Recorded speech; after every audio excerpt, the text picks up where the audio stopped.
ಅರಸೀಕೆರೆ ತಾಲೂಕು ಗಂಡಸಿ ಹೋಬಳಿಯ ಚಗಚಗೆರೆ ಗ್ರಾಮದಲ್ಲಿ ನಾಡಪ್ರಭು ಕೆಂಪೇಗೌಡರ 517ನೇ ಜಯಂತಿಯನ್ನು ಅದ್ದೂರಿ ಹಾಗೂ ಸಂಭ್ರಮದಿಂದ ಆಚರಿಸಲಾಯಿತು. ಕಾರ್ಯಕ್ರಮದ ಆರಂಭದಲ್ಲಿ ನಾಡಪ್ರಭು ಕೆಂಪೇಗೌಡರ ಭಾವಚಿತ್ರಕ್ಕೆ ಪೂಜೆ ಸಲ್ಲಿಸಿ ಪುಷ್ಪಾರ್ಚನೆ ಮಾಡುವ ಮೂಲಕ ಗೌರವ ನಮನ ಸಲ್ಲಿಸಲಾಯಿತು. ಗ್ರಾಮಸ್ಥರು ಹಾಗೂ ಮುಖಂಡರು ಕೆಂಪೇಗೌಡರ ಜೀವನ, ಸಾಧನೆ ಮತ್ತು ಜನಪರ ಆಡಳಿತವನ್ನು ಸ್ಮರಿಸಿದರು. ಈ ಸಂದರ್ಭದಲ್ಲಿ ಮಾತನಾಡಿದ ಮುಖಂಡರು, ನಾಡಪ್ರಭು ಕೆಂಪೇಗೌಡರು ದೂರದೃಷ್ಟಿಯ ನಾಯಕರು ಹಾಗೂ ಉತ್ತಮ ಆಡಳಿತಗಾರರಾಗಿದ್ದರು. ಅವರು ನಿರ್ಮಿಸಿದ ಬೆಂಗಳೂರು ನಗರದ ಅಭಿವೃದ್ಧಿ ಚಿಂತನೆಗಳು ಇಂದಿಗೂ ಪ್ರಸ್ತುತವಾಗಿವೆ ಎಂದು ಹೇಳಿದರು. ಕಾರ್ಯಕ್ರಮದಲ್ಲಿ ಸಾವಿರಾರು ಸಂಖ್ಯೆಯಲ್ಲಿ ಗ್ರಾಮಸ್ಥರು, ಯುವಕರು, ಹಿರಿಯರು ಹಾಗೂ ಅಭಿಮಾನಿಗಳು ಭಾಗವಹಿಸಿದ್ದರು. ಡಿಜೆ ಶಬ್ದಕ್ಕೆ ಹಿರಿಯರು ಮತ್ತು ಕಿರಿಯರು ಎನ್ನದೆ ಎಲ್ಲರೂ ಕುಣಿದು ಕುಪ್ಪಳಿಸಿ ಸಂಭ್ರಮಿಸಿದರು. ಪಟಾಕಿ ಸಿಡಿಸಿ ಜಯಂತಿಯ ಸಂಭ್ರಮವನ್ನು ಮತ್ತಷ್ಟು ಹೆಚ್ಚಿಸಿದರು. ಕಾರ್ಯಕ್ರಮಕ್ಕೆ ಆಗಮಿಸಿದ ಎಲ್ಲರಿಗೂ ಅನ್ನ ಸಂತರ್ಪಣೆ ವ್ಯವಸ್ಥೆ ಮಾಡಲಾಗಿದ್ದು, ವಿಶೇಷವಾಗಿ ಕೋಳಿ ಊಟದ ವ್ಯವಸ್ಥೆಯನ್ನು ಕೂಡ ಏರ್ಪಡಿಸಲಾಗಿತ್ತು. ಗ್ರಾಮದಲ್ಲಿ ಇಡೀ ದಿನ ಹಬ್ಬದ ವಾತಾವರಣ ಕಂಡುಬಂದಿತು. ನಾಡಪ್ರಭು ಕೆಂಪೇಗೌಡರ ಆದರ್ಶಗಳನ್ನು ಸ್ಮರಿಸುವ ಮೂಲಕ ಚಗಚಗೆರೆ ಗ್ರಾಮಸ್ಥರು ಒಗ್ಗಟ್ಟು ಮತ್ತು ಭಕ್ತಿ ಭಾವದಿಂದ ಜಯಂತಿಯನ್ನು ಯಶಸ್ವಿಗೊಳಿಸಿದರು.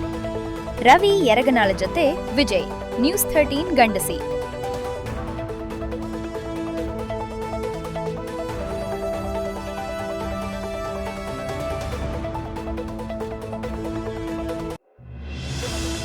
ಐನೂರ ವರ್ಷದ ಕೆಂಪೇಗೌಡ ಜಯಂತಿಯನ್ನ ಈ ದಿನ ನಮ್ಮ ಗ್ರಾಮದ ಹಿರಿಕರು ಮತ್ತು ಹಾಗೂ ಯುವಕರೆಲ್ಲರೂ ಸೇರಿ ಅದ್ದೂರಿಯಾಗಿ ಆಚರಿಸ್ತಾ ಇದ್ದಾರೆ.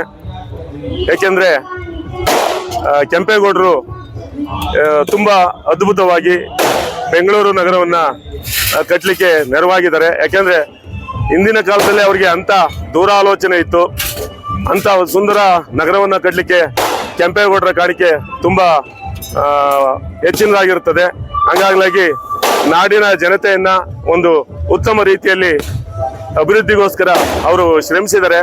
ಹಾಗಾಗಿ ಕೆಂಪೇಗೌಡರ ಜಯಂತಿಯನ್ನು ಆಚರಿಸ್ತಕ್ಕಂಥದ್ದು ಈ ಸಂದರ್ಭದಲ್ಲಿ ಪ್ರಸ್ತುತ ಅಂತ ಹೇಳಲಿಕ್ಕೆ ಬಯಸ್ತೇನೆ. ಕೆಂಪೇಗೌಡ ಜಯಂತಿಯ ಶುಭಾಶಯಗಳು ಎಲ್ಲರಿಗೂ. ಈ ನಾಡಿನ ಜನತೆಗೆ ಕೆಂಪೇಗೌಡ ಜಯಂತಿಯ ಈ ಸಂದರ್ಭದಲ್ಲಿ ಆ ಒಂದು ಸದ್ಗುಣ ಎಲ್ಲರಿಗೂ ಬರಲಿ ಅಂತ ಪುಣ್ಯಾತ್ಮ ಇವತ್ತು ಯಾವ ಗಳಿಗೆಯಲ್ಲಿ ಆ ಒಂದು ಬೆಂಗಳೂರು ಪೆಂದಕಾಳೂರಿಗೆ ಒಂದು ಗುದ್ದಲಿ ಪೂಜೆ ಮಾಡಿದಂಥ ಪುಣ್ಯಾತ್ಮ ಇವತ್ತು ಬೆಂಗಳೂರು ಬೃಹದಾಕಾರವಾಗಿ ಇಡೀ ವಿಶ್ವದಲ್ಲಿ ಭಾಳ ತುಂಬ ಅದ್ಭುತವಾಗಿ ಬೆಳೆದಿದೆ. ಹಾಗಾಗಿ ಇಂತಹ ಮಹಾಪುರುಷರು ಈ ನಾಡಿನಲ್ಲಿ ಇನ್ನೂ ಹುಟ್ಟಲಿ. ಇದೇ ನಮ್ಮ ಈ ಯುವ ಪೀಳಿಗೆಗೆ ಅವರ ಒಂದು ಮಾದರಿಯಾಗಿ ನಮ್ಮ ಯುವ ಪೀಳಿಗೆ ಅವರ ಒಂದು ಮಾದರಿಯನ್ನು ಅನುಸರಿಸಲಿ ಅಂತ ಪುಣ್ಯಾತ್ಮ ಮಹಾಪುರುಷರು ಇನ್ನೂ ಈ ನಾಡಿನಲ್ಲಿ ಜನ್ಮ ತಾಳಲಿ ಅಂತ ಹೇಳ್ತಾ, ನಮ್ಮ ಊರಿನಲ್ಲಿ ಈ ಒಂದು ಕಾರ್ಯಕ್ರಮವನ್ನು ಅದ್ದೂರಿಯಾಗಿ ಮಾಡಿದ್ರಿಂದ ಎಲ್ಲ ಯುವಕರಿಗೂ ಹಾಗೂ ಹಿರಿಯರಿಗೂ ಎಲ್ಲ ಈ ಒಂದು ಸಹಕಾರ ಕೊಟ್ಟಂತ ಎಲ್ಲರಿಗೂ ನಾವು ಮತ್ತೊಮ್ಮೆ ಧನ್ಯವಾದ ಹೇಳ್ತಾ, ಈ ದಿನ ಕೆಂಪೇಗೌಡರ ಜಯಂತಿಯನ್ನ ಚಗಚಗೆರೆ ಗ್ರಾಮದಲ್ಲಿ ಎಲ್ಲ ಹಿರಿಯರು, ಯುವಕರು ಎಲ್ಲ ಸೇರಿ ಅದ್ದೂರಿಯಾಗಿ ಆಚರಣೆ ಮಾಡ್ತಾ ಇದ್ದಾರೆ.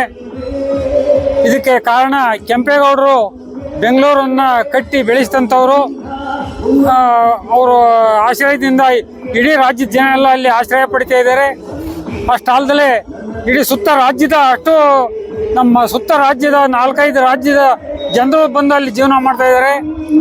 ಅಂಥ ಶಕ್ತಿ ಇನ್ನೂವರೆಗೂ ಇನ್ಯಾರು ಹುಟ್ಟಿ ಬಂದಿಲ್ಲ. ಮುಂದೆ ಅಂಥ ದಾತರು ಕೆಂಪೇಗೌಡರು ಅಂತ ಗೌಡರು ಇನ್ನೊಂದ್ಸರಿ ಹುಟ್ಟಿ ಬರಲಿ ಅಂತ ಹೇಳ್ತಾ, ಚಗಚಗೆರೆ ಗ್ರಾಮದಲ್ಲಿ ಕೆಂಪೇಗೌಡರ ಜಯಂತಿಯ ಭಾಳ ವಿಜೃಂಭಣೆಯಿಂದ ಆಚರಿಸ್ತಾ ಇದ್ದಾರೆ. ತುಂಬ ಸುತ್ತ ಹಳ್ಳಿಯಿಂದ ಎಲ್ಲ ಸ್ನೇಹಿತರು ಭಾಳ ಸಹಕಾರ ಕೊಟ್ಟಿದ್ದಾರೆ. ಕೆಂಪೇಗೌಡರು ನಮ್ಮ ಬೆಂಗಳೂರಲ್ಲಿ ಹುಟ್ಟಿ ಆ ಬೆಂಗಳೂರು ನಗರ ಇವತ್ತು ಬೇರೆ ರಾಜ್ಯದವರು ಬಂದು ಅಲ್ಲಿ ವಾಸ ಮಾಡ್ಕೊಂಡು ಜೀವನ ಮಾಡ್ತಾ ಇದ್ದಾರೆ. ಬೇರೆ ದೇಶದವರು ಬಂದು ಬೆಂಗಳೂರಲ್ಲಿ ಇವತ್ತು ಅವರ ಒಂದು ಕಷ್ಟ ಸುಖ ಹಳ್ಳಿಲಿ ಬರಗಾಲ ಬಂದಾಗ ಇಡೀ ಬೆಂಗಳೂರಿಗೆ ಸೇರಿ ಒಂದು ದೊಡ್ಡ ನಮ್ಮ ಭಾರತ ದೇಶದಲ್ಲೇ ಭಾಳ ಆಶ್ಚರ್ಯ ಪಡಬೇಕಾಗುತ್ತೆ.